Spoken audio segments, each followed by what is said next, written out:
Здравейте, това е Mitsubishi Outlander 2010 година.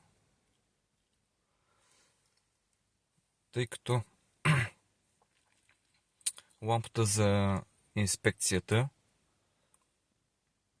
светна, сега ще покажа в това видео как се извършва рестарта на въпросната инспекция, който обикновено се прави тогава, когато се обслужи автомобила.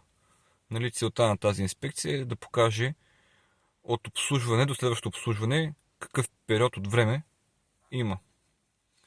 За целта първо ще покажа как сигнализира самата лампа.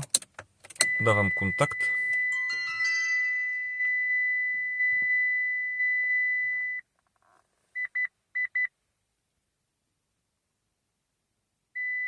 Ето го.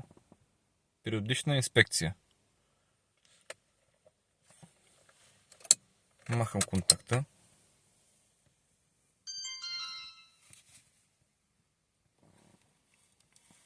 Виждате ли се добре?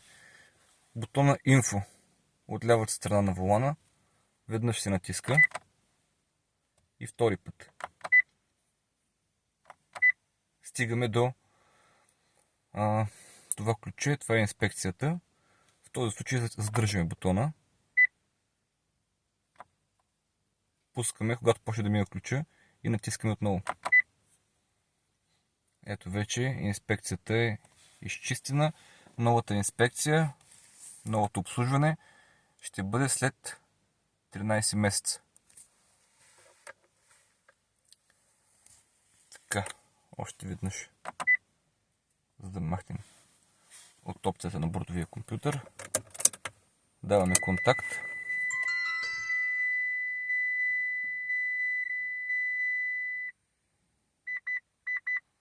Показва за студеното време.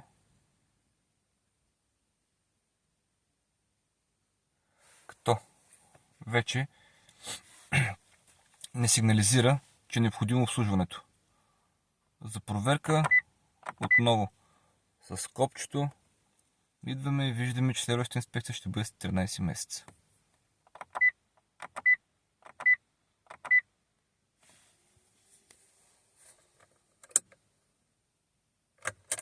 Благодаря ви за гледането.